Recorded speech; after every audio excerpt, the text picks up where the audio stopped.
Ladies and gentlemen, welcome back to the Pause Reviews podcast, the podcast where Tim and I watch all kinds of movies, sift through the muck and mire to bring you recommendations of something great that you can watch tonight. I am your host, Frank, joined as always by my trusty co-host, Tim. Yeah, we have been itching to do this one. Dude, this one has been on my mind for a long time.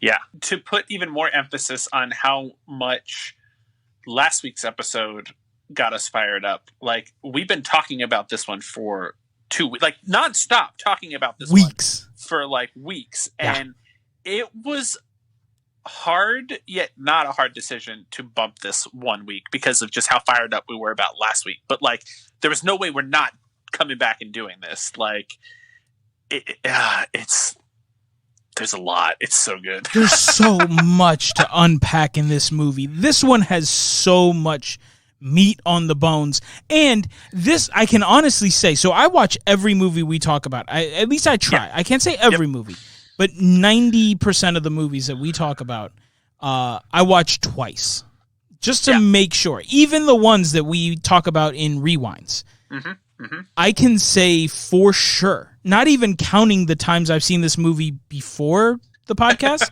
Yep. I can say I have watched this movie 6 times maybe in the course of us like talking.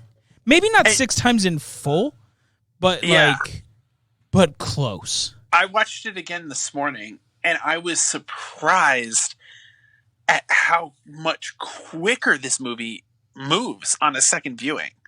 I was like, oh, I'm just getting into it. And I was halfway done. I was like, it clips at such a pace, which is super surprising for this movie. This movie is nothing but surprises. I'm genuinely just surprised by this movie.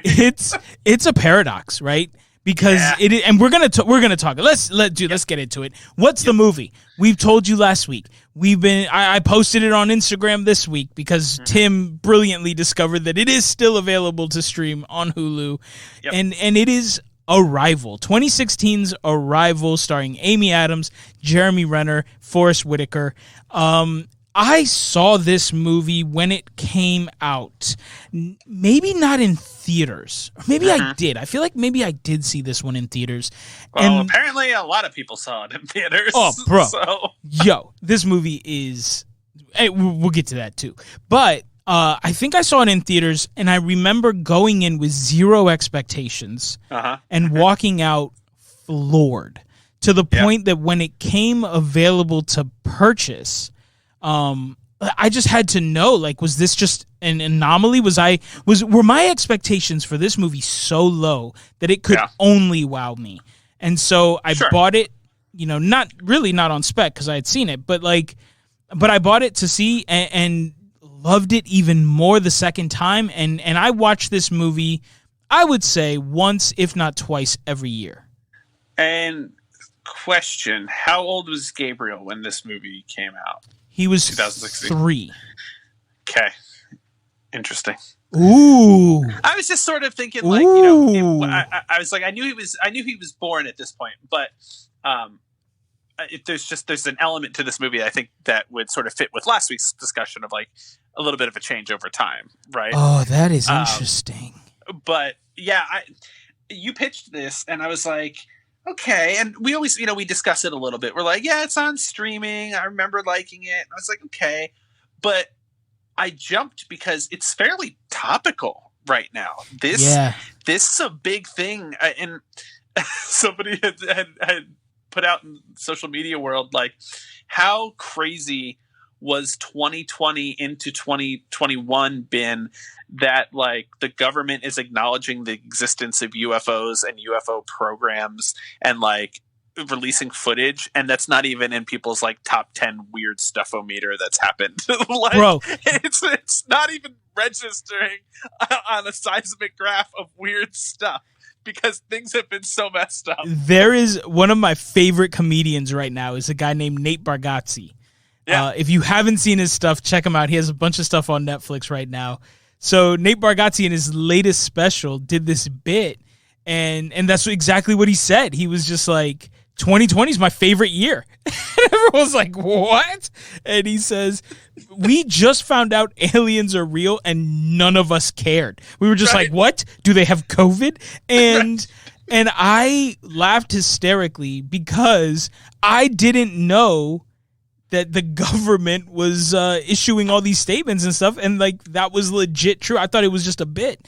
And so I looked it up and I was like, oh my God, it didn't even blip on my radar. Is how this year was. And so yeah, when I got to thinking about that, and at the time we were kind of having these conversations, you know, we knew the Pentagon was on the verge of releasing, you know, declassified information and, you know, this UFO report thing and all this kind of stuff, and acknowledging the existence of unidentified, you know, whatever they call them, UFAs, I think. Yeah. Aircraft or something. To be clear, I mean, they're unidentified aerial phenomenon, whatever you want to call it. Like, it could be anything. It doesn't necessarily mean aliens. We've gotten to the point where UFO is synonymous with alien, but that's not necessarily true. Like, it's totally aliens.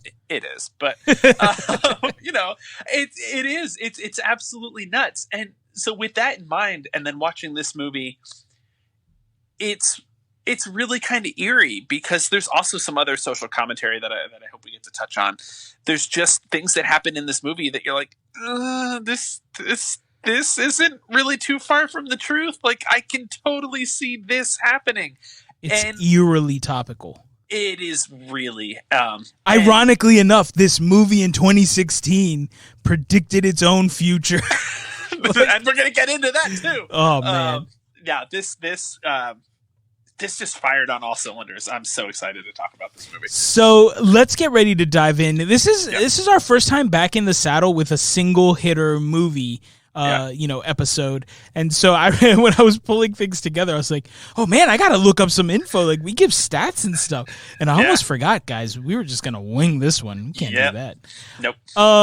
So before we dive into anything though, guys, honestly, this is one, it's going to be 100% impossible for us to not discuss spoilers because so much of this movie, essentially all the key things that we're going to talk about, especially the big bits. I mean, we totally got to spoil it. We can't do this episode without giving you the weapon. So yeah. Ooh, Tim, it sent a chill down my spine. So I like, honestly, I cannot stress this. I know there are those of you out there, you crazies, who love spoilers or want to know things before you go and see them. You are somehow convinced that's a better way to do things. You know what? Yeah. No judgment besides all the judgment I'm pouring on you. But you do you. And we've always said, you know, if you want to listen to this first and then go see the movie, it's up to you. I cannot stress enough. Don't do that here. If you have not seen this movie, Tim and look, I can't guarantee a lot of things. The same I told Tim, I guarantee you'll like this movie. I guarantee you will like this movie. If you are into sci-fi, drama, family drama, all this stuff, right? Like, if you've listened to enough of our episodes and said, man, these guys get it. Trust us when we tell you, you will love this movie. You've already got Hulu. Go check it out and then come back and let's discuss it together. But don't let us ruin this for you because it will ruin the movie. Genuinely jaw-dropped in this movie. Like, it just don't. Please stop. Turn it off now and come back because it's absolutely worth it. And on a second watch, it doesn't get any less. That's one of my key points. This movie is surprisingly it has surprisingly high rewatchability. Yeah, it doesn't Sixth Sense you at all. Like, it's just don't, please don't. All right, so go to Hulu right now if you haven't seen it and go check it out. If it's been a while, go check it out and then come back. You know, we don't have so many downloads per week that we need you to download this today. Right. Come back next week, come back over the weekend, and listen after you've watched it. You will be much happier that you did. Okay, so we said Watch it on Hulu. We're talking about Arrival. It's a sci-fi drama. It was released. When was it released? 2016. We said that. So September of 2016 is when it hit the festival circuits, and it hit a lot of festivals. I don't think it did wide release until November. Okay. And there's a lot of, this movie, there was major snubs for this one. So Amy Adams got tapped for, I think, the BAFTA, the Golden Globes, the SAG, all that stuff, but did not get a nod for Best Actor. But the movie itself got the nod for Best Picture. And it's one of the rare times where a movie has been nominated for Best Picture, but the leads, it got no acting nominations at all. Wow. So that usually doesn't happen, right? And a lot of people felt it was snubbed, and that's because this movie was really well received when it came out.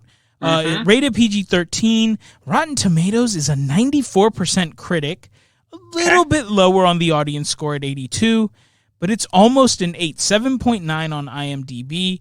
Yeah. And, your runtime 2 hours. So those are kind of the stats, but this movie was critically well received, but also really well received by audiences.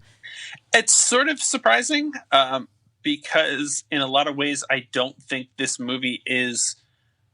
It's not a traditional alien invasion movie. And so audience-wise, I'm surprised because I feel like if you're into Independence Day, War of the Worlds, something like that, and you think that this is going to be that, it's not.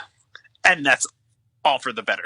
Yeah, there's a lot of people. I remember having conversations with my buddy Paul when War of the Planet of the Apes came out, right? So the remakes, the trilogy, it was, I guess, the remakes of the remake.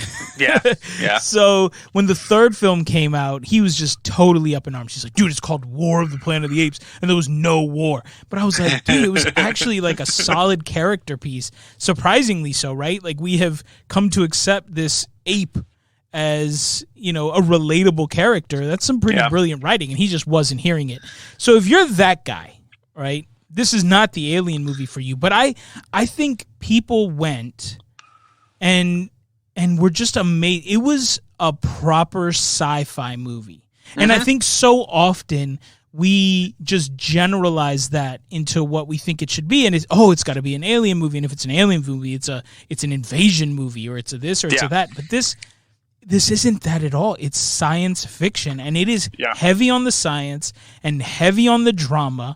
Yep. And it really brings human element to the forefront. The fact that there's aliens involved is kind of secondary almost in terms of what this movie is really trying to elicit in a viewer. And I think what happened was probably the first wave of people went and saw it and felt things they weren't expecting to feel. Yeah. And immediately were just like, go and see this. If you can cry in an alien movie, that is epic. That's so true. Right? That is so true. Yep. 100%. So who's behind this brilliant masterpiece of a film? Guys, it's going to be a gush fest tonight. So the movie was directed by Denis Villeneuve, and he is the man behind Prisoners, Sicario, Blade Runner 2049, and the upcoming Dune remake. So he's got some heavy ones under the belt. Prisoners was solid. Sicario was huge. Yeah. And then, Blade Runner 2049. I did just watch that one recently. Yeah. That one's a turd. But I am super excited for Dune. The writing team behind it. So the screenplay writer is Eric Heiserer. How do you even say that? Heiserer. German. Heiserer. It's the double ER that is difficult. Heiserer. Yeah. And I'm sensitive to names, man. I get it. Yeah. I'm sorry. Yeah. Eric, that's a tough one. So he's done a bunch of remakes recent years, right? He did the remake of Nightmare on Elm Street. He did Final Destination 5, the remake of The Thing. He did Lights Out. That movie kind of creeped me out. Bird Box. He did Bloodshot, the Vin Diesel one. Yeah. And then he is he created the show Shadow and Bone, that Netflix series That's out right now. I think he wrote a couple of the episodes, but he's credited as the developer there. So he's pretty, well rooted in sci-fi, right? You got sci-fi action, but also a lot of horror. Yeah. Which I think is interesting, and there's certainly elements of that in terms of when you think tension building. Just remember, we'll kind of come back to horror, tension, that kind of stuff. Yeah. And it's all based on a short story called Story of Your Life that was written by Ten Chiang. And this is a well-known piece. I have not read it, as we've made abundantly clear. We don't read books. But yeah, super well received, and this is what the story is based on. Yep. Budget. This movie was made for a slim and trim $47 million. For a movie like this is pretty awesome. And if you think about it, it makes sense, right? Yeah. When you really break it down, there's not a ton going on. No. And that's kind of the brilliance too, right? When it's not a big alien shoot 'em up. Mm-hmm. You only need to do so much. Yep. So $47 million budget, and it grosses $203.4 million. We've told you guys, double the budget, you're a success. Yep. This is a smashing success. Yeah. All right. So, what is this movie about? The IMDb synopsis is a linguist. Nope. Yep, that is the word. Yep. That feels linguinist. That feels it's so weird coming off the tongue, right? The Louis. Yeah, it's the tough. Luigiist. Yeah, the Luigiist. Flautist. The flautist. All right. A linguist works with the military to communicate with alien life forms after 12 mysterious spacecraft appear around the world. Mm-hmm. That sums it up fairly well. Yeah, nothing else to it. So, brief rundown. Who do we follow? We follow Amy Adams, who plays Louise, right? Yes. Amy Adams is a linguist, doctor, and professor, right? And the film opens up, and once again, guys, spoiler alert, because it's about to start. The film opens up where we see her with her daughter growing up. Daughter passes away. And it's all kind of in this prologue, right? She's sort of narrating over top of it. Oh, I thought this was the beginning of your story, but it was the end. And we see the girl die. It's like a teenager, I would say. Mm-hmm. And then the film opens up, and we find Amy Adams teaching at a school, teaching linguistics and whatever at a university. And she gets the nod when finds out that aliens have come to the Earth to try to decipher their language and see if they can establish communications. So she's paired up with a scientist, a physicist. I don't know exactly. They say what he is. I don't remember. Yeah. But Jeremy Renner plays the scientist, and they together work with these aliens to try to decipher their language and figure things out. General premise. Yep. So, as I mentioned, Arrival is based on the short story by Ten Chiang called The Story of Us. And this was also initially intended to be the title of the film, but it didn't test well with audiences, so it was changed to Arrival. Sure. Now, I like that. Yeah, it's a solid change. Yeah. Right? So for those of you out there who are always curious about the age-old question, I love this when I read it. I was like, I'm so glad this is true because I dug it.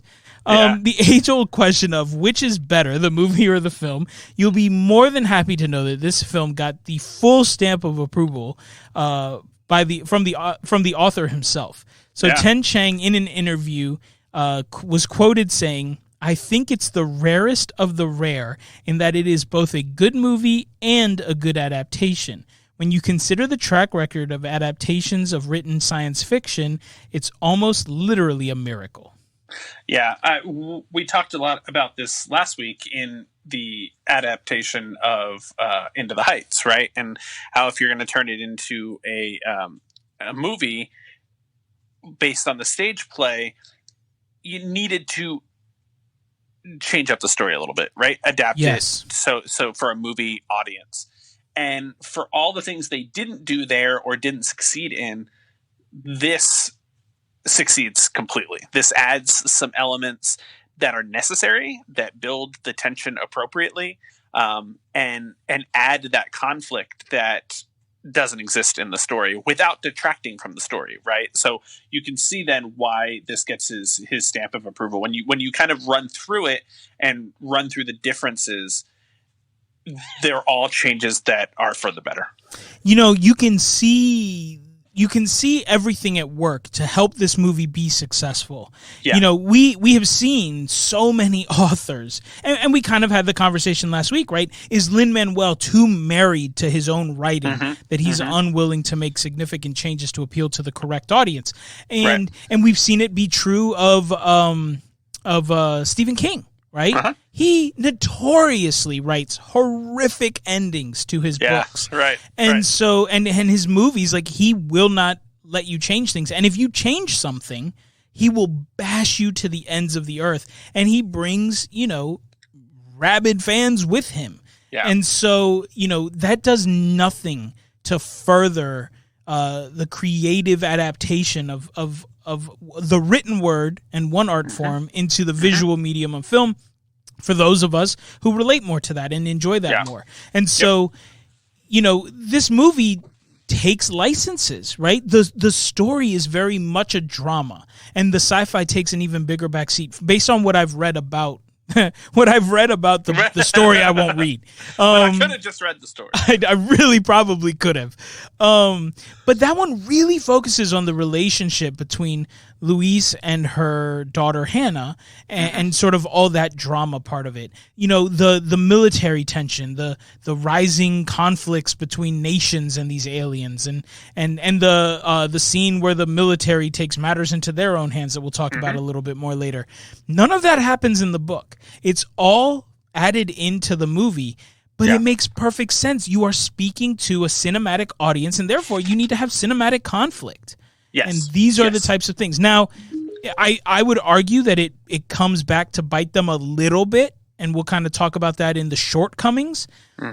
But, here is an author who saw his book adapted well, generally speaking, and then and accepted some of that other stuff. And understood that when you're going to make a movie, there's certain things you need to add, change, and adapt for that audience. And so let this stand as like, this is the success story, right? And they don't, we said it's an hour and 56 minutes. And I said before, the movie runs at a good clip. So they didn't bloat this story at all. It's still very much streamlined and still gets you to where you need to go successfully. So the movie overall, right? If you can't tell already, Tim, you had never seen it before. Your general thoughts on this movie before we break it down into what I believe are the three major elements that make this movie up. Yeah. I was utterly surprised. It is by that description, a linguist with the military, communicates with alien life forms. It could be really boring. Like, let's watch a couple of scientists do some research. Like, that's not a riveting, and I can see how maybe they cut this into trailers to make it maybe more of your shoot 'em up movie. But none of the tension comes from that. But it is absolutely riveting, right? And we said to be, come out in 2016, it is so relevant, not to just the UFO drops, but some of the social commentary in our world, in our country. It's just, and the way they build the story to the climax, to the reveal, to the twist, just is so well done.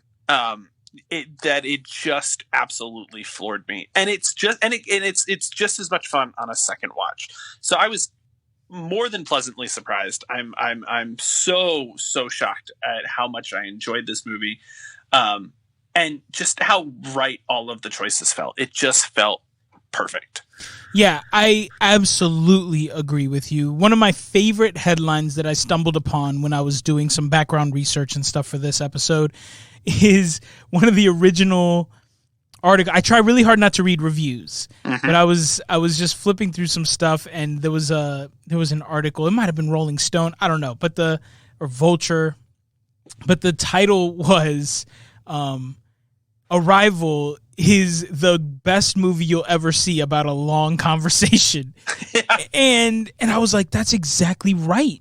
Nothing about this movie on paper feels like it should work or be at all interesting, right? It should be like watching C-SPAN, and yet somehow 2 hours blows by, and you could do another 2. I mean, you could just go and watch a bunch of Coco the gorilla videos. That's essentially the same as this. Teaching a gorilla sign language is almost the same thing as what happens in this movie, right? Yeah. Like. It's to borrow a phrase from the movie. The Colonel says at one point to Louise, "Is why are we starting here? Why are we starting teaching these aliens grade school words like walk and eat?" And she's like, "We don't even know what they know." Like, there's a really great moment. You're spot on. There's a moment, right, where she writes on the board where he's questioning her method about doing writing versus speech or whatever. And she's like, okay, you want to ask them, what are you doing here on Earth? Yep. Okay, so first we need to establish if they know what a question is.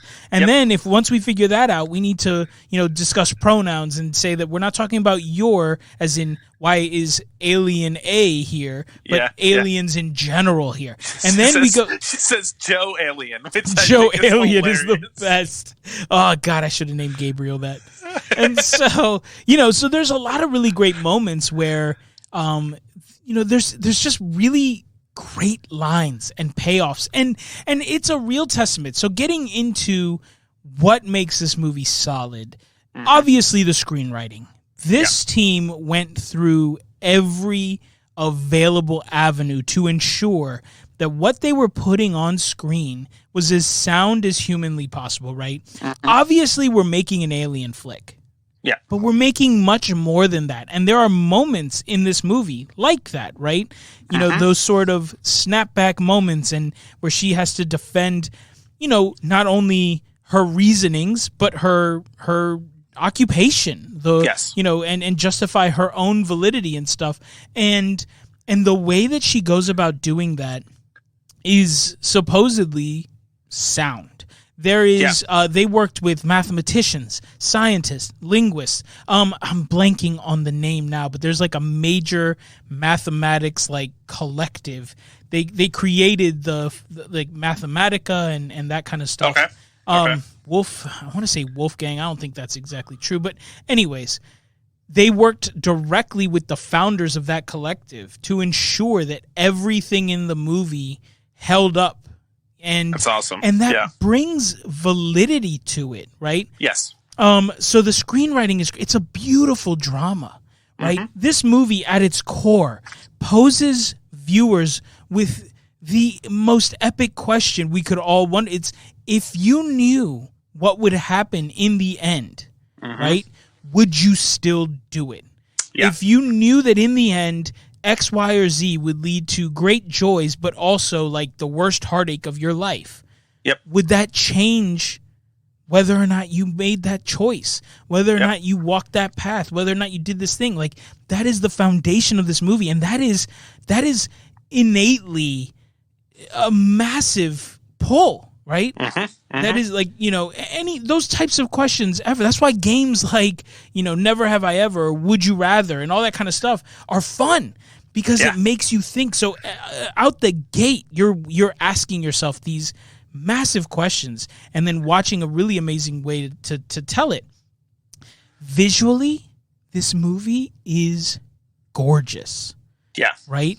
The director spoke about he wanted this movie to feel, oh my God. And when I read this, Tim, I was like, nailed it. He wanted it to feel like a crappy day, like a Tuesday, it's raining, and you're riding in the bus to go to middle school.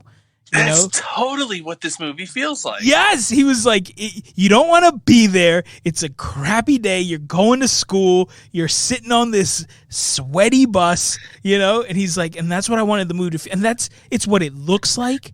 Yep. The aliens are awesome. They're unlike anything you've ever seen before. Yes. And thank you for mentioning that, because, and we'll pivot here in a minute to how it stacks up as an alien movie, but to talk to that point, I love the aesthetic that they've given to the extraterrestrials in this movie, right?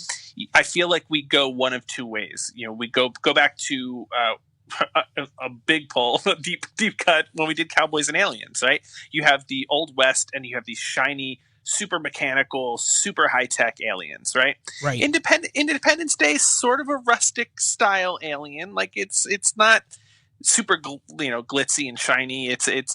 But this is a floating half of a rock for all intents and purposes, right? Like, the ship, you mean? Yeah. You look at this and you're like, this isn't a spaceship. This isn't like, I can see UFO, like classic saucer shape, right? You could see that, but it looks like an organic material, right? They say we don't know what this is made of, but it looks like rock. It looks like it's carved, but it's got doors that open out of nowhere, and once they're inside, there's not much going on. It's a cave for lack of a better comparison, right? And then the aliens themselves are organic, could be sea creature things, right? They're not wearing crazy spacesuits. They're not pulling out all sorts of gadgets. They communicate with their bodies.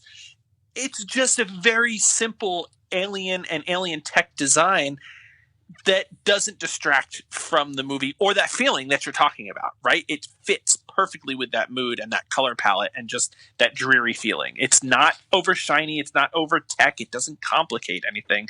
It's perfect so you don't ask questions, right? So the aliens, spot on, Tim. The aliens look like a mix between an octopus and Thing from the Addams Family, right? Yeah. They're basically like hands that have octopus hands on the ends of each other. But there's a great scene where she's dreaming about the aliens and it's in the room. Mm-hmm. The noise it makes, it is creepy. Yeah. But yet, we'll get to that because we're going to talk about the aliens in a second. But I also want to address the ship. Do you want to hear something cool that I stumbled on?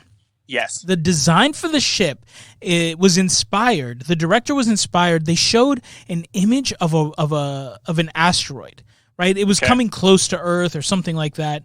I wish I had written down the name of the asteroid. But essentially, there was this asteroid. It was in the news, and he looked at it, and it had this egg shape. Right? Yeah. And he remembers being like, oh, that's weird. And thought to himself how crazy it is that like this egg-shaped, weird-shaped thing could elicit so much fear and worry and whatever. And could potentially destroy the world, right? Like if it hit us, it would kill us. And it's this weird-shaped thing. So he wanted the ship to look that same way. And doesn't that work? Right? It does. This thing comes and it's just sitting there.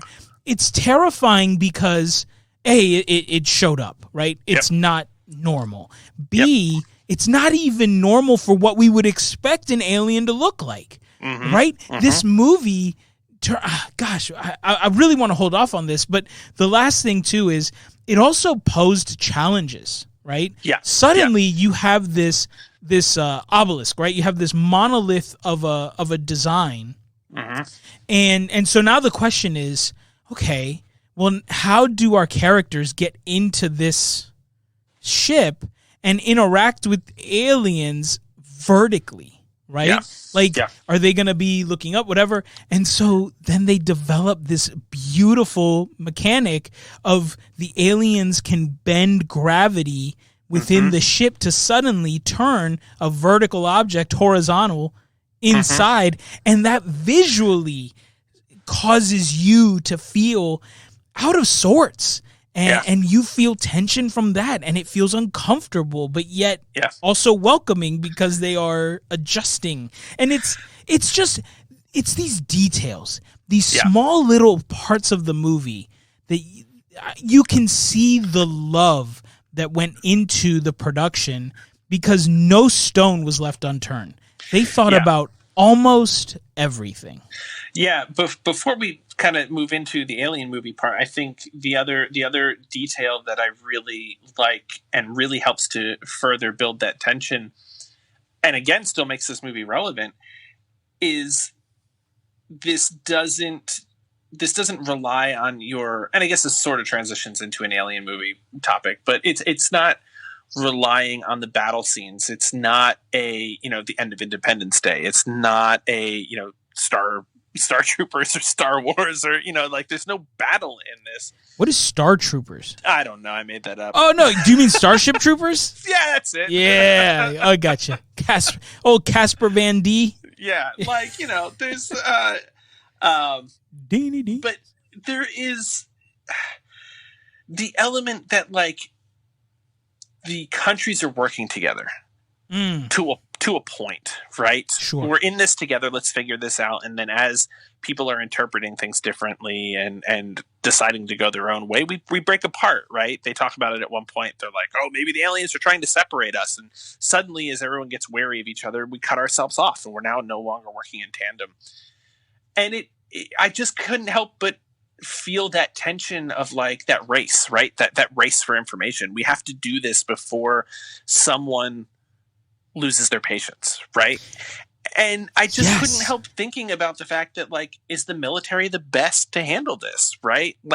This movie got me thinking, right? And we always say when it leaves you thinking about things of your greater world around you, then it's a good movie, right? It leaves me with thoughts, and I could not stop thinking about all of that, about it's these debates that we're having right now. Are police officers the best and trained to handle mental health crises? Should the military be responding to a peaceful alien, right? They don't have it, much like you were saying. Louise has to explain herself. She has to validate herself, explain why we have to do things this way, when the military is just ask the question, right? And some of these soldiers get impatient and they want to blow the ship up because they think that's what they've been trained to do, blow up things that invade our country and things that we don't understand. And oddly, even further topical, we see them listening to what's essentially Fox News or Rush Limbaugh. There's a show that they're listening to and it gets them all riled up. And then they get, they go straight terrorist on their own country, basically. But it's just those little details, and they're so good, and it's so relevant and believable, just fit, and absolutely believable. These men are trained to fight and defend this country. They're not trained for this type of work, and you're fighting that. This movie fights that. You have these very well educated people who are no, there's no threat here. Let us work this out. And the military's you got 5 minutes before we go in. It just works. All these elements work so well to make it a very good movie and to build all of this tension and all of this emotion without major action in an alien movie. You're spot on. This movie gives you that built-in ticking clock. And it's not in your face. It's the same reason why standoff movies and negotiation movies are interesting, right? Because it's a race against time. But here, you don't know how much time you have because you know nothing, right? Yeah. As the viewer, you don't know why they're here. How long will they stay here? How long will they stay peaceful? How long before another, like you said, there's a great line in the movie, right? We are a planet with no single leader. And so we are all, it's a loose cooperation until someone decides this no longer benefits them and they're going to go do something else, which is what plays out. And so it gives us this ticking clock, which automatically makes things uncomfortable because you are like, we gotta hurry, but you don't even understand why, right? Yeah. There's no set thing that's going to happen. It's not like a bomb where it's like, oh, you've got 5 minutes. Who knows how long this is? And I feel like they've been at it for a month or so. Two. Yeah, that was one of the things I watched for specifically in subsequent watches. It's not really clear as to the length of time. So so there is a part, there's like a montage scene where Jeremy Renner narrates what's been happening. It's his observations of what Luis has been doing. And he mentions that it has taken them a month to learn what they know. And the next step is XYZ, and she estimates another month. Yeah. We don't know how far into that they get post montage. So it's been at least a month, if not a little more. Yeah. And then there are certain scenes of the movie that play out 18 months after they leave. Right. And so, but anyways, so it's about 1.5 months, let's say, I would say, from sort of start to finish, right? In terms of the interactions with the aliens. It's a much longer span of time other than that. So this film does a brilliant job at building out this tension that suddenly makes a conversation riveting, right? Yeah. And so let's move on to the alien portion of this movie. Yeah. We've sort of danced around that. So as an alien movie, what do you think it succeeds as an alien movie? Oh, I think not only does it succeed, but it elevates. Yeah. This movie just did it for me, man. From start, nothing is as you expected. I talked about the ship, right? How the ship gets its design and how that is also awesome because you're just like, how much more terrified would you be? You're like, all right, when aliens show up, they're going to be in like a saucer or this, and then it's just like this stone looking thing. You're like, what is, like, in my wildest dreams, I couldn't have imagined this, and suddenly it's my reality.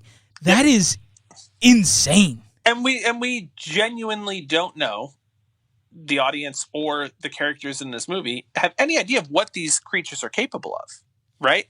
There's no weapons mounted on this thing. There's no sign of weapons. Like, is there gas? Is there radiation? We don't know. There's no beam of light. You literally go up in like in a scissor lift up into a hole that opens up like a door, just any door. And it only opens every 12 hours or something like that. 18 hours, something like that. Yeah, but it's crazy. So the other thing too, there's a great moment. You've been watching the movie, and it's interspliced with like, clips from news programs and stuff that kind of also give you a little exposition of what's happening in the world and how the world is perceiving this, right? Because we're really focused in through the lens of Louise and Ian, who is Jeremy Renner's character.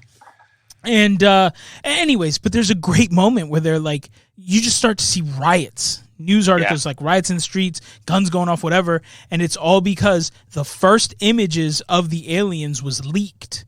And again, we've seen them, right? Yep. And we're like, oh my God. But then the movie drives that home by saying, okay, picture in your mind what you think a UFO would look like, and then picture in your mind if that thing opened up and an alien walked out. I'm sure you already have, because of movies and stuff, you already have a predisposition to what you would expect. I mean, and suddenly it's these towering hand things, like I absolutely, because in pop culture and in UFO conspiracy realms and whatever you want to talk about, there's a general consensus that if you look at what you are picturing as an alien right now, and I guarantee that you are picturing a small whitish green grayish dude big, with no nose, big eyes. Exactly. Yep. There is a correlation between that idea of an alien and the first descriptions of them in pop culture. Like in the 50s. Before that, no one ever dreamt or thought of that. And once that idea was introduced, now this is what people are seeing in their sleep paralysis and things like that, right? This idea has entered the pop culture and it has now invaded the psyche. That is an alien to you. But science is generally, like, aliens are not going to be what we expect them to be, right? That's why these aliens work so good. There's also crazy theories that octopus and are maybe not of this world originally. Like, I've heard this theory posited out there. Never heard that in my life. Because they're so odd and they're so smart and they're just different that there's this idea that could they have come from somewhere else? Are they not of this earth? So that was really cool to me to see this design, and I'm like, yeah, they have a different atmosphere. They have they didn't develop here, so we're very freaking conceited to think that they're going to look anything like us. Right, that they would be humanoid at all. Yes. Yeah, for sure. No, and so I think so. For those reasons, the movie is brilliant. Again, taking something so boring and making it so riveting and tension building. We're going to say that a lot, but that is through the design. Nothing is as you expect. Yep. And that is also mirrored in the narrative, right? What you are watching, right? We've seen her daughter die. We'll get into this a little bit more. Mm-hmm. We've seen her daughter die, and now we are watching what we believe to be her life after that. Yes. Right? What has she gone on to do? Now she's dealing with these aliens. And what we're about to find out is not even what we're watching is what we expect. Mm-hmm. And so at every moment, at every turn, you are just constantly just bombarded with the unexpected. So you cannot sit in peace. And this is even more driven home, right? I love that. It's like, we come in peace. You cannot sit in peace. No, right? you can't. Like, boom, boom. And that's even more driven home by the score, right? Yeah. Johan Johansson, which is the greatest name ever. He does the music for this movie. He hasn't done a lot of stuff that a lot of people would necessarily know. I certainly didn't, but he worked on Sicario and Prisoners, so he's worked with the director in the past.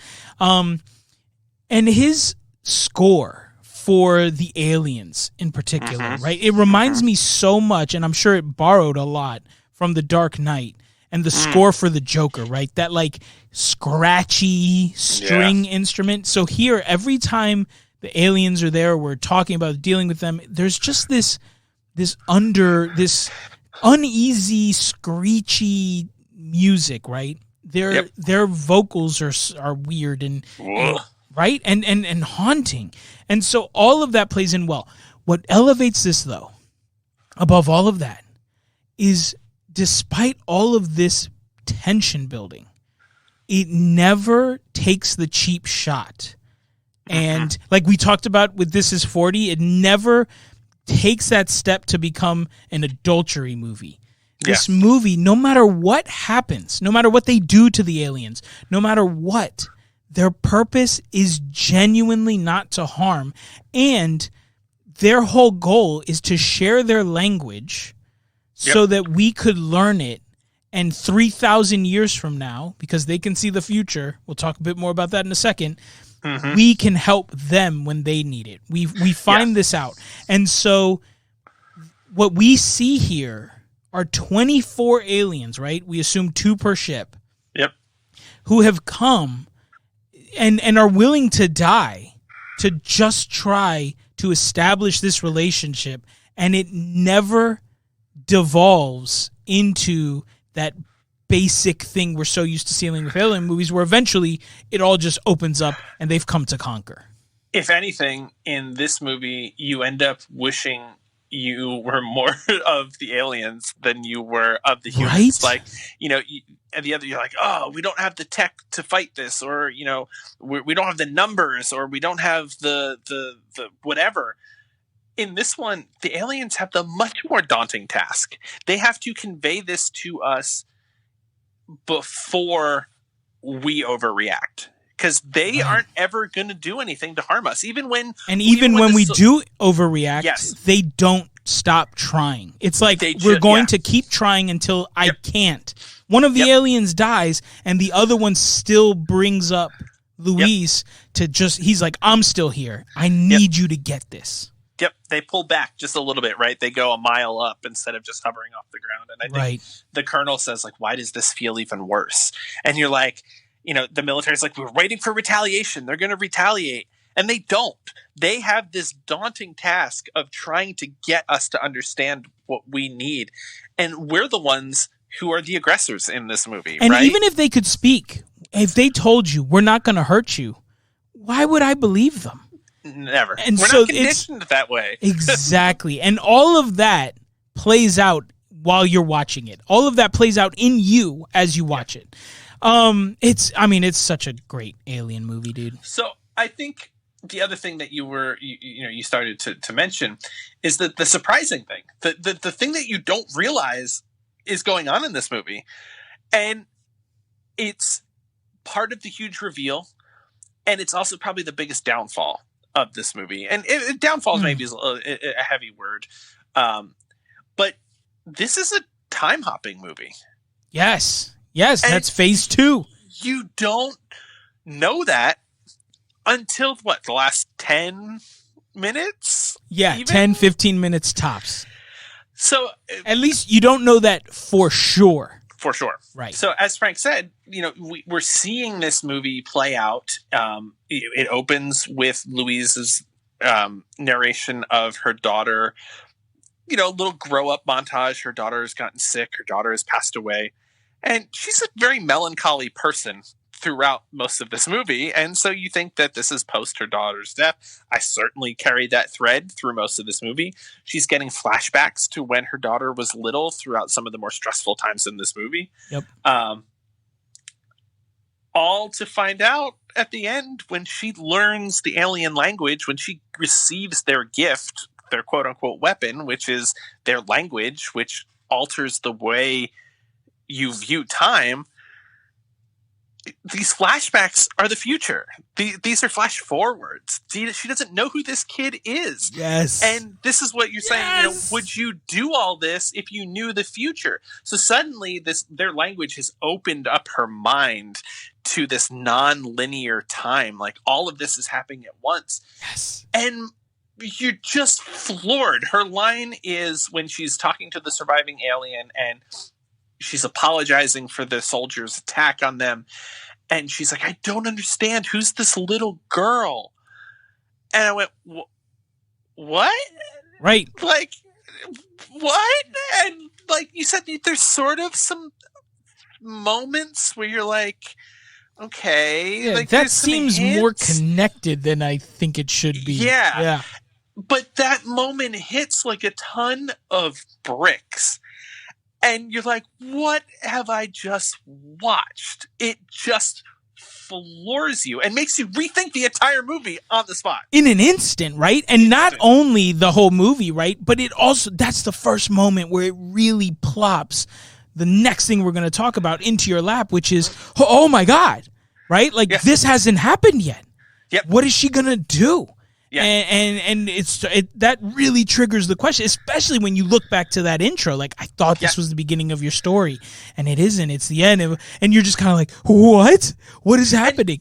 And it also puts a bow on the Alien movie, right? To jump back for a hot second. Yeah. They keep saying technology, weapon. Again, you're thinking they're going to give us some magic box or cube or herb or animal. And it's not. It's their language. That is the technology, the method, whatever word or that tool. They have for it. That was one thing she points out. She's like, they may not be able to differentiate the word from for weapon from tool. Yes. And it's so good. It just. I literally cannot. I just cannot put into words just how shocking that. It just throws so much of this movie on its head in a good way. But as I mentioned, there is the one part of this movie that makes me question it. Mm-hmm. And I can't wrap my head around this is as Louise, we come to see as she's learning their language, right? As she's getting a grasp of this tool, this method, that the flashbacks are increasing, right? Or they're more frequent. They're more descriptive. She learns more information. She has this flash forward where she meets the Chinese general, and he's sort of the General Shang. Yeah, he's sort of the antagonist, non-antagonist, alien antagonist that we're kind of working against. He takes the China off the grid. They're preparing a military response. Yeah, they've interpreted the aliens as having a weapon. That's why I've said the weapon a couple of times. They think there is an imminent threat and they're going to strike first. And surprise, surprise, Russia and some Middle East countries have joined them in this. And so we're, kind of racing against that. And Louise has this flash forward where she meets him at a party 18 months after. It's a party celebrating the unification of the world, the unification of our scientific efforts and things like that. And he says to her, you've done one thing that even my superiors could never do, and that was convince me to change my mind. Yes. And she's like, I don't know what you're talking about. And he says, well, you called me on my private number. And she's like, I don't have your private number. And he shows her this fancy gold cell phone.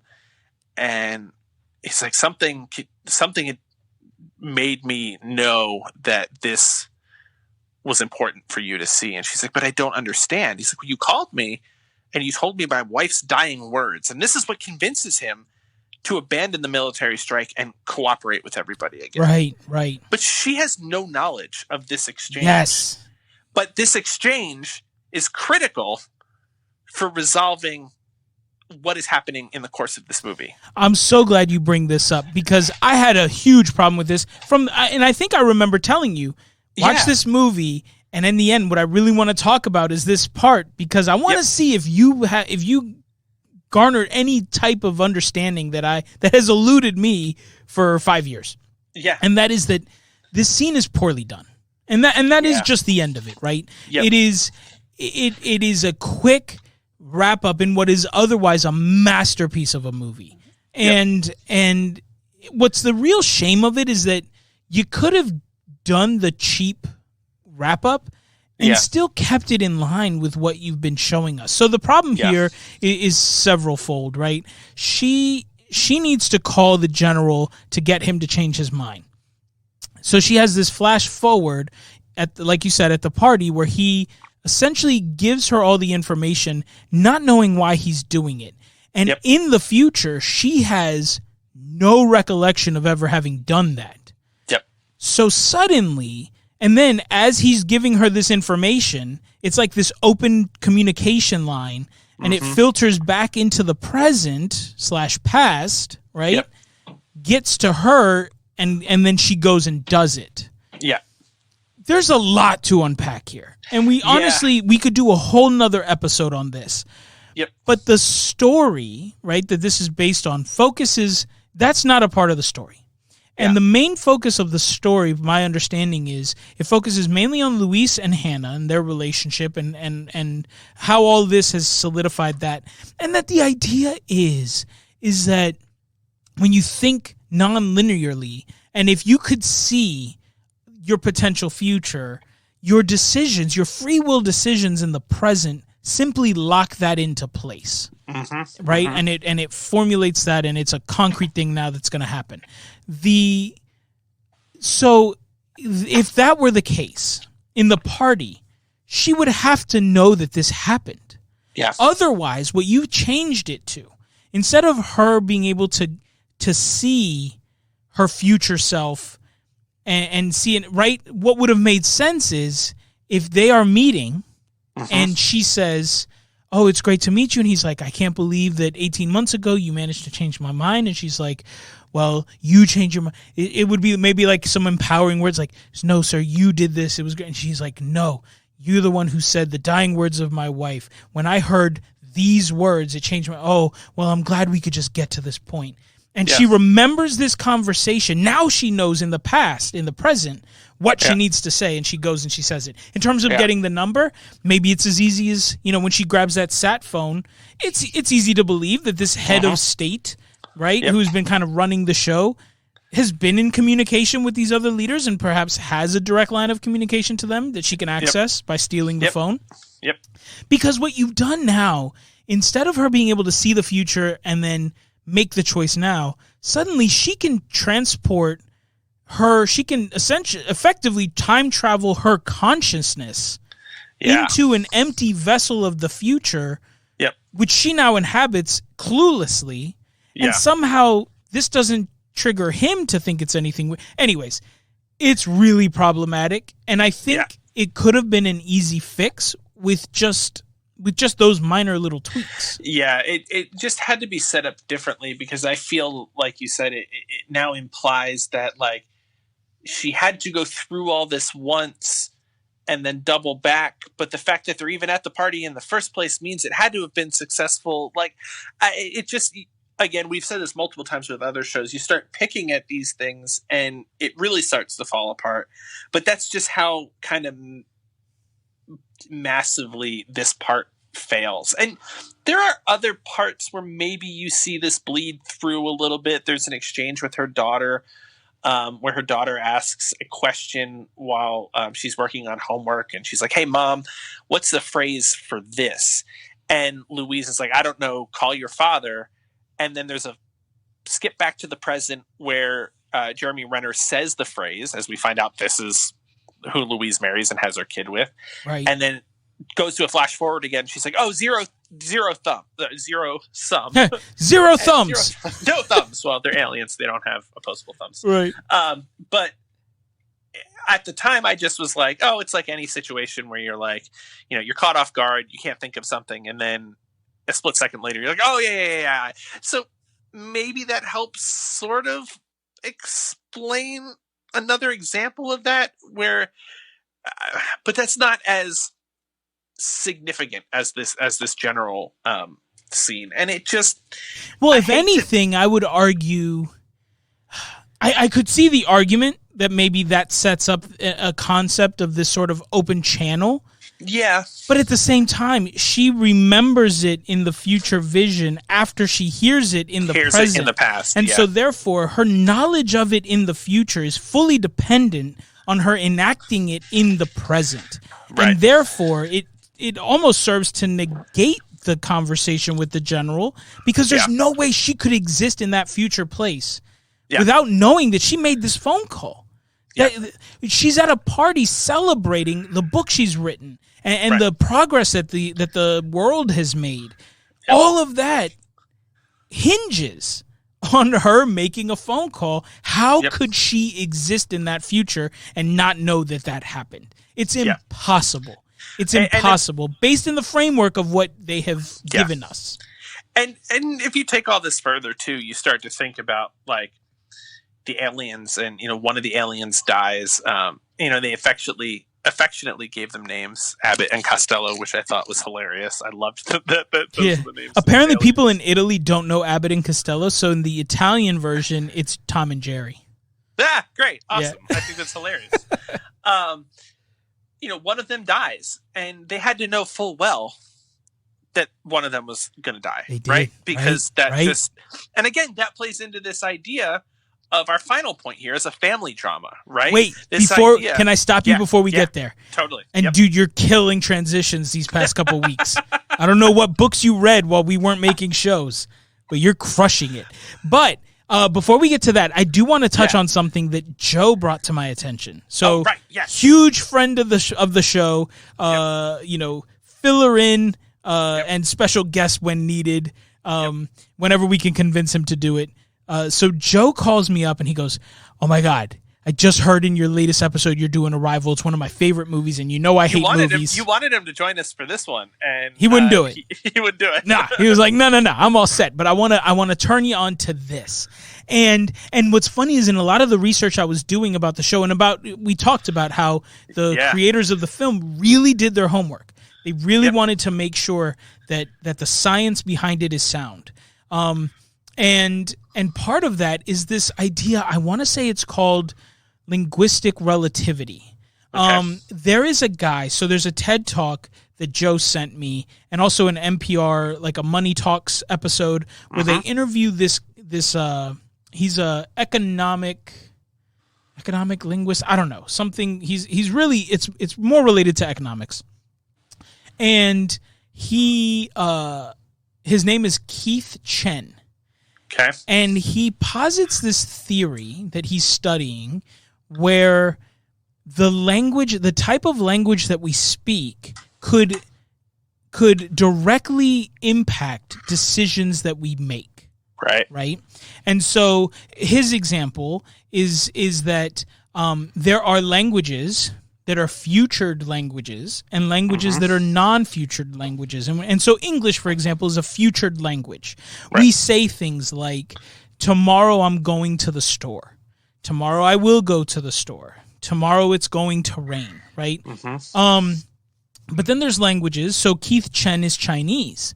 And so he uses Chinese as an example where it is not a futured language. So they cannot, by the rules of Mandarin, right, they cannot say, I will go, right? So, like, for example, they can't say, no, I take it back. What they can't say is, like, rained right? There's no differentiation between rain, raining, rained, right? Going to rain, whatever. So instead of saying yesterday it rained, today it will rain, and tomorrow it will rain, and today it's raining, or whatever, they would say yesterday it rained, today it rained, tomorrow it rained, right? And that's how they would express that. And so, which honestly is also fascinating in terms of when you think about how their accented English works, because they that is the structure of their language. Yeah. It's non-futured. And so given all that, right, the theory is, and he did like this massive study where he just scoured the world and basically found like two families, all things being identical, right? Age, race, religion, all of those non-factors, they're all identical. Number of children, where they live, so, economic station, whatever. The only difference being like two families of all identical, stats live in Belgium, and one speaks, Finnish and one speaks French, or whatever the situation, right? Yep. And what they found on that level, that granular level, as well as country as a whole, right? Countries and people who speak non-futured languages can save more money, right? They also smoke less. They have less obesity. All these things because their language affects their decision-making in the sense that we, right, as Americans, we say, you have $20 today. Right. Well, tomorrow, who knows when X, Y, or Z might happen. So let me just spend this money now because I have it now. Whereas, you smoke now because it is instant gratification for a delayed consequence.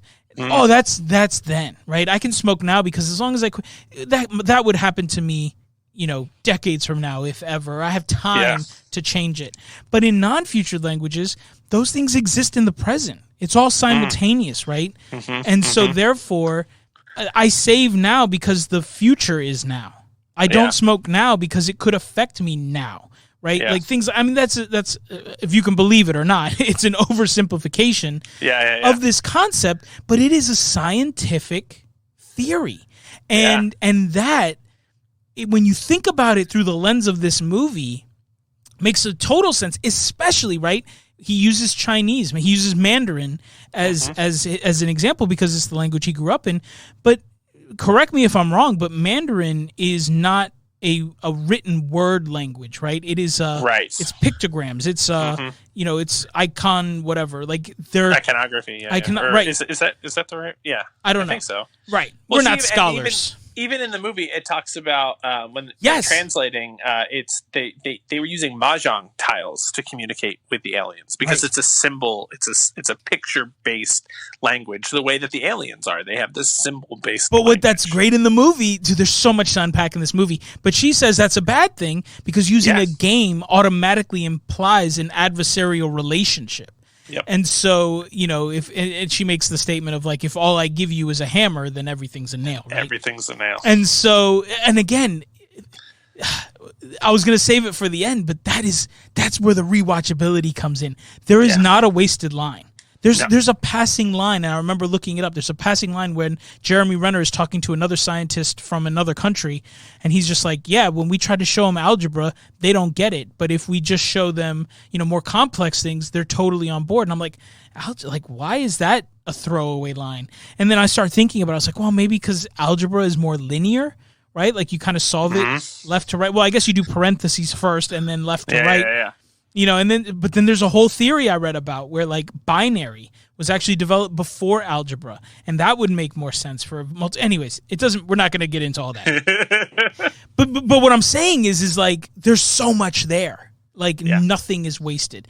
So, but yes, and that's what's brilliant is because the aliens, they don't and they make a point to say these are not letters. These are not. This is not written language like we know it. They are symbols that convey meaning. That's how Mandarin works and Cantonese works and all these other languages work because it's an image that conveys meaning, a symbol that conveys meaning. And so you can see real world thought put into this and suddenly, right, sure, it's crazy to think of aliens, but it's not so crazy anymore to think that the way you use language could very much impact the way you think about your past, present, and future and time, right? Yep. And so anyways, if you're at all interested in that, I highly recommend go to the TED Talk website and look up Keith Cheng.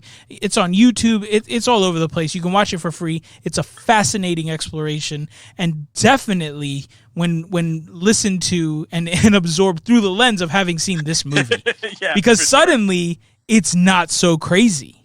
Yeah. So anyways, huge shout out to Joe for that. That was awesome. Absolutely awesome. Okay, that was a great poll. Tim, take us there, man. Yeah.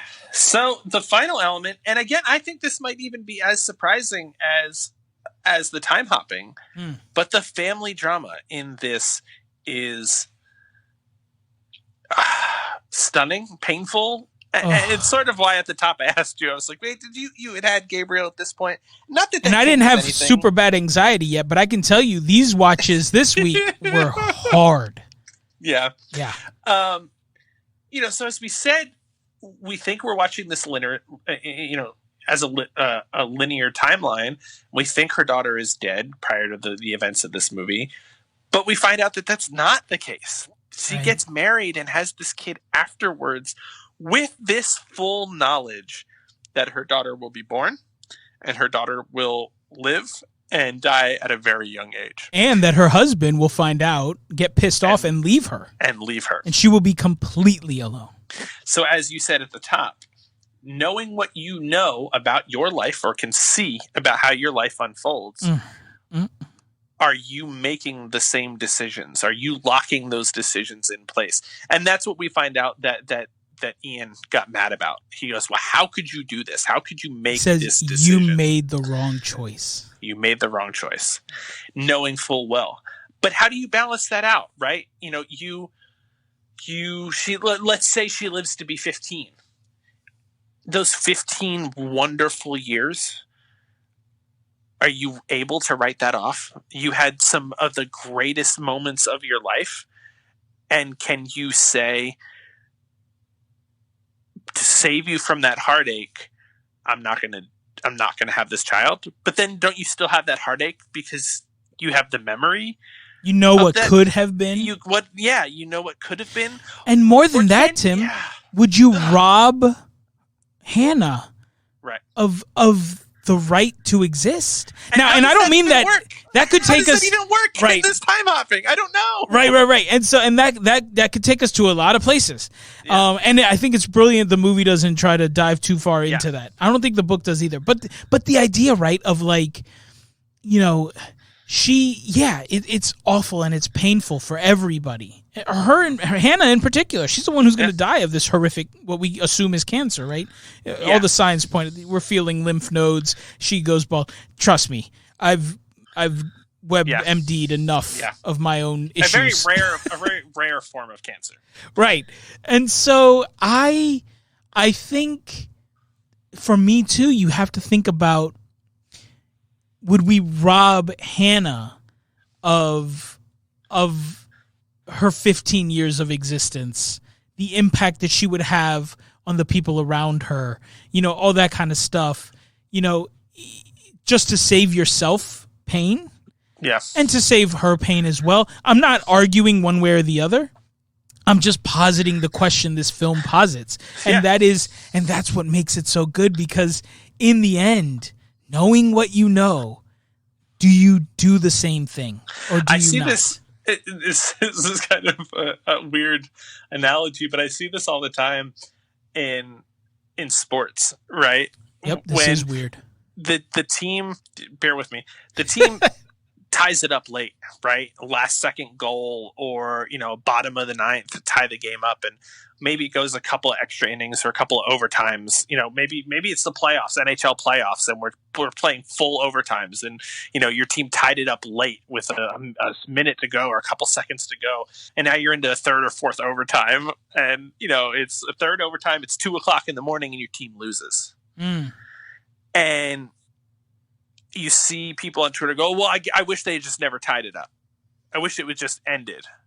in regulation, and I didn't have to watch these 4 extra 20-minute periods just for them to lose again. Right.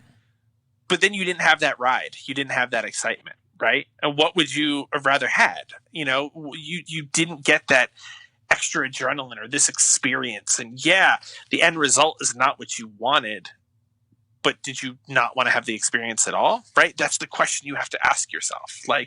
And that is exactly what this movie is asking you. Do you not want this experience at all because of the end result? What's amazing about this movie is that this is the movie you've been watching the whole time. Yep. And you've never known it. And yep. that is, and when it springs this on you and all of a sudden, it's that twofold thing, right? Suddenly it's something that it never was, but yet at the same time, what it's been the whole time. Yeah. And that is you said it earlier, the jaw-dropping effect this movie has. And then the amazing realization upon a second watch that it doesn't dilute any of it. It is just as great in the end. So, I'm going to do it, and I'm going to put you on the spot. You feel free to do the same to me. Tim, do you do it knowing what you know?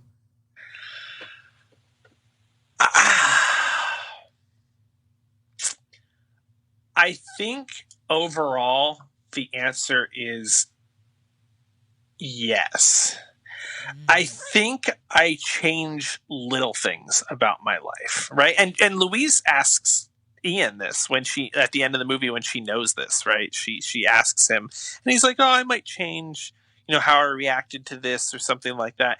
I think those are the things I would go with, because whenever I've played this game, knowing what you know now, would you go back and change this?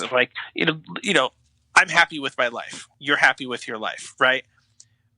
If you go back and start butterflying affecting your life, how are you going to ensure that you end up in this same spot with the same experience? You don't know what has impacted you in a way. Now, I think we've talked about this before, and this is a little morbid, but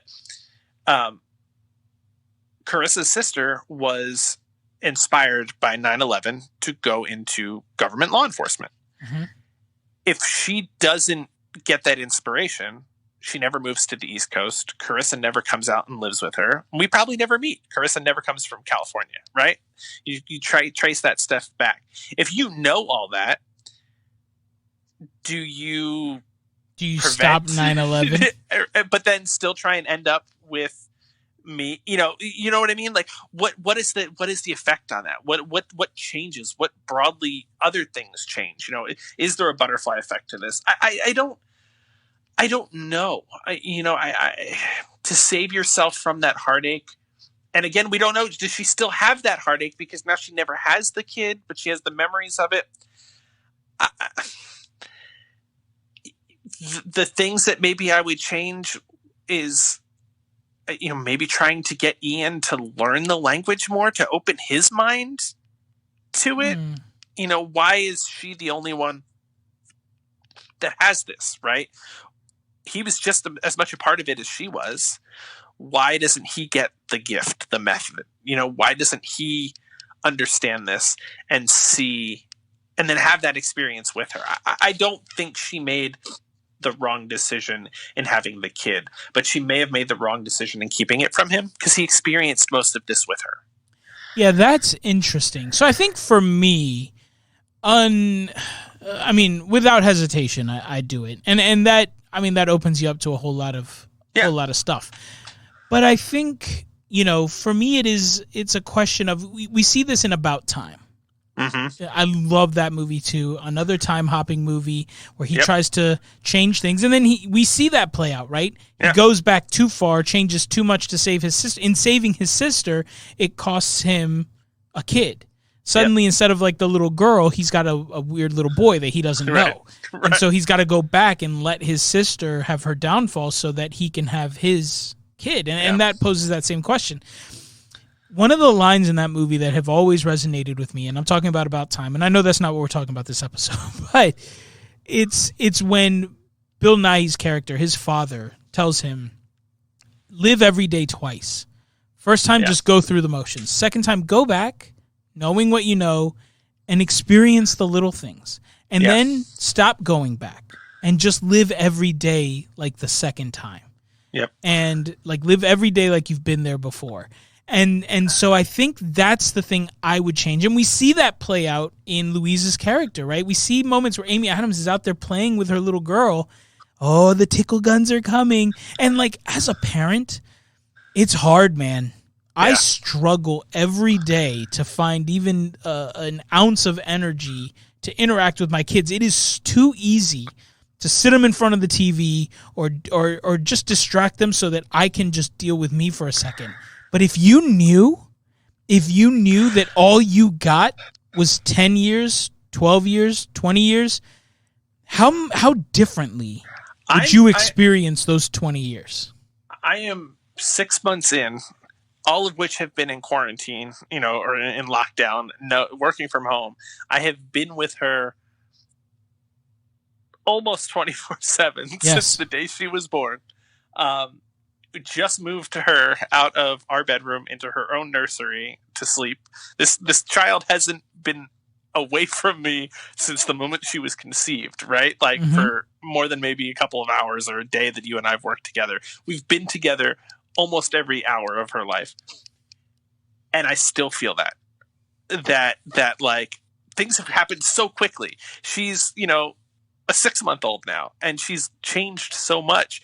And I'm already having those like, oh, I miss when you were like little, like, you know what I mean? Right. And it's only going to get worse. So absolutely to slow that down already and to appreciate those little things when we're trying to work from home and we're tired and trying to keep the house in order and trying to survive these crazy worlds that make UFO news, back page stories. Absolutely.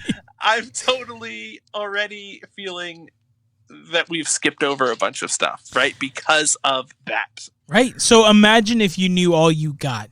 Yeah. I mean, I would, and if anything, like, I think that's maybe part of why this movie has impacted me so much right now too, is because I have been around these kids, every day, every minute, and it is hard. And I take them without question, these past 15, 16, whatever months, I have fully taken my kids and my relationship with them for granted. And watching this movie totally threw that on its head. And, today my wife wasn't feeling well, and so I had to balance work and the kids and all kinds of stuff. And I just, honestly, watching this movie, I was like, just be present. Just enjoy it as if they're gone tomorrow or I'm gone tomorrow. And so in a weird way, this movie changed the way I perceive time. and that is why this movie is amazing. This movie is scientifically just this brain scratcher in the best possible way. Every minute gives a new puzzle, a new piece that you could dive as deep down that rabbit hole as you want to go. Because trust me, I did a little bit of that. There's a million articles for I told you, from the algebra thing to the relativity of language and all this other kind of stuff. It's all in there. And if that's your jam, there it is. The twists, the turns, the music. So bring it on home. Right? So it is, all of it is so relatable in a weird, crazy way.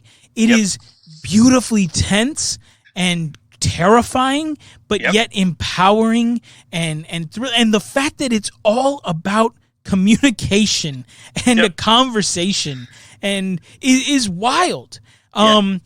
Visually stunning, the rewatchability incredible. This movie is gorgeous in every way a movie is supposed to be, and then you throw in all of a sudden the way it makes you think and feel about life and family relationships is astronomically insane in the best way. This movie is gorgeous in every single way. Yes, it falls short in a few of the things, right? If you're going to get critical and nitpicky, the whole scene with General Shang, 0 sense. It makes no sense, right? But not only do you put those things aside, it's automatic. Yeah. Because in the grand painting, you don't even see that one wayward stroke. Because it is totally hidden by the tapestry of this movie.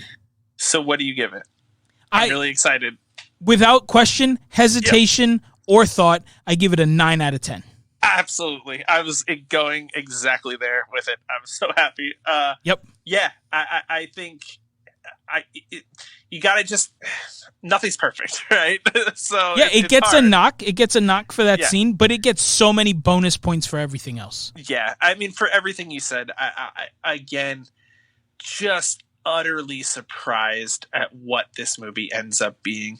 It is a different Alien movie. It is a refreshing Alien movie. Yes. It is not, it is not Close Encounters or whatever. What was the one we watched? With the owls, Dark Sky. Fourth Kind. Oh yeah. It's not. It's not cheap folklore, cryptozoology. Alien tabloid stuff. It's not. It's also not pretending to be real, yet it is very grounded in reality. It's much more real than that movie ever could have hoped to have been. Isn't that amazing? This is so plausible and so possible, and none of it really feels outlandish. Like, this is just how I see it playing out. But then you add those other elements in there, and again, the expansion on those ideas that were in the story are perfect. It's padded out in a beautiful way that it doesn't make it cumbersome. It's still all about the family drama, which is central to the written story, and all of these other things pad it out. And you don't find yourself asking many questions beyond that time hopping scene. You are just going with it. And that is the speed of the movie too, just as much as anything else. You are on this ride. You are moving at a quick pace. You have a job to do. And you feel that urgency over these months that you're watching, this action unfold.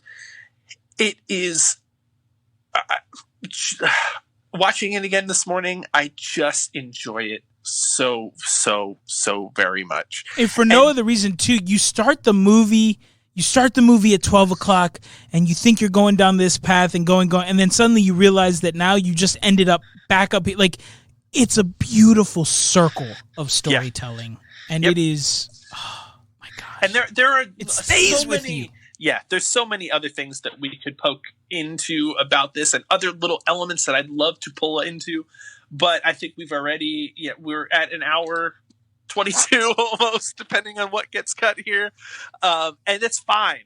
But I just watch this movie. Just do it. Please. It is exactly why we're recommending it. This is... if you're looking for something that doesn't feel long, an hour and 56 that moves so quick, given it moves much faster than this episode. It's almost exactly. It's so much fun. You're going to be so happy and so surprised. If you hate it, I